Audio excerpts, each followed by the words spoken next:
am talking to the Western countries. Please, the fact that you cannot accept to have a second wife, to do polygamy, it's the same fact here in our Africa, here in Senegal. We don't accept this homosexuality. That's not in our culture, that's not in our tradition. That's clear. Thank you very much. Assalamu alaikum wa rahmatullah. Merci, honorable. Ndeye Marie Sané, vous avez la parole. Abdou Rahman Diouf se prépare.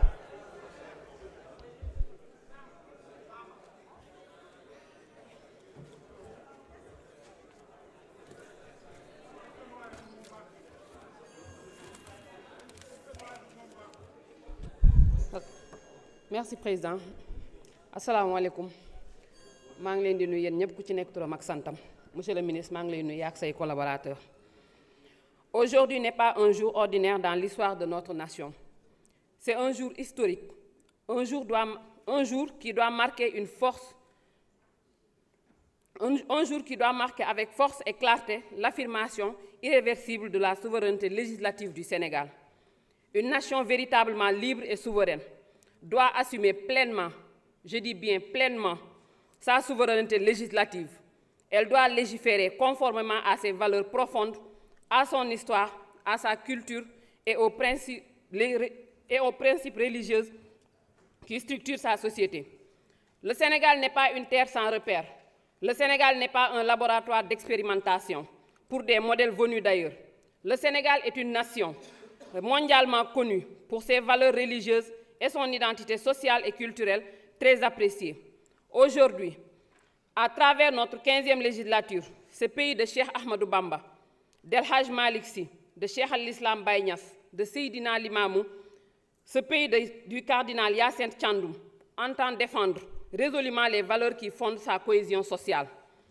Aucun lobby, aucune pression extérieure, aucune injonction venue d'ailleurs ne saurait dicter au peuple sénégalais la manière dont il doit organiser sa société.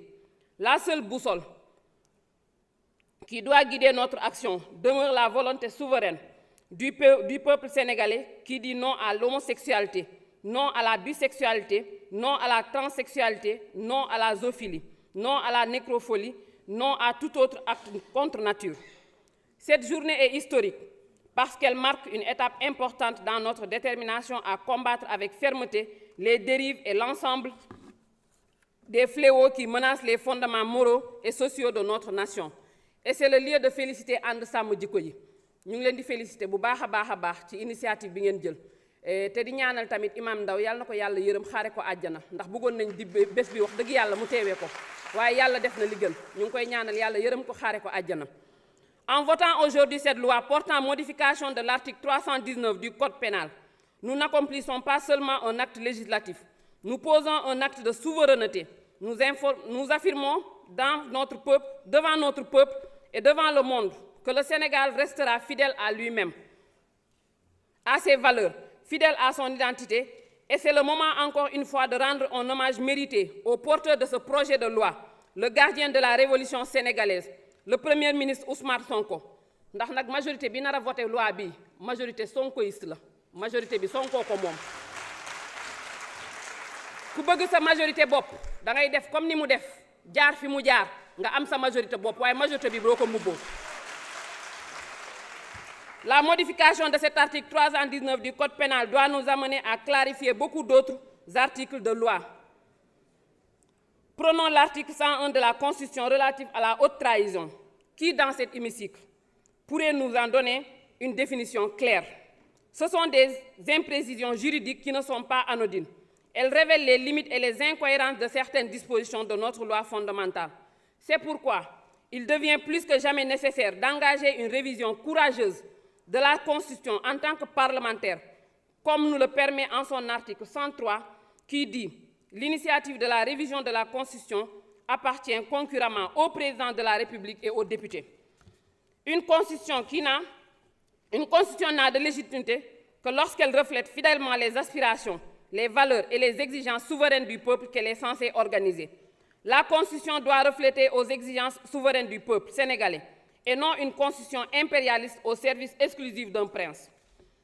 Monsieur le ministre, le 28 novembre dernier, lors de la séance de questions d'actualité au gouvernement, j'ai interpellé le Premier ministre sur une question essentielle de savoir si les rapports produits par les corps de contrôle sont réellement traités et exécutés par l'exécutif. La dernière fois ici, le PM nee na amatul yaakaar ci reddition des comptes boobu yéen mbaa am ngeen ci yaakaar. Monsieur le ministre, force est de constater que ces rapports sont mis sous le coude pour des raisons qui révèlent davantage du copinage politicien que de l'exigence de transparence et de bonne gouvernance que nos concitoyens attendent. Je tiens à rappeler que la reddition des comptes est une promesse de campagne faite au peuple sénégalais qui aspire légitimement à la transparence dans la gestion des ressources publiques. Il est donc urgent, chers collègues, dans les jours à venir, des propositions de loi. Merci. Abdou Rahman Diouf, vous avez la parole. Ansoumana Sarr se prépare.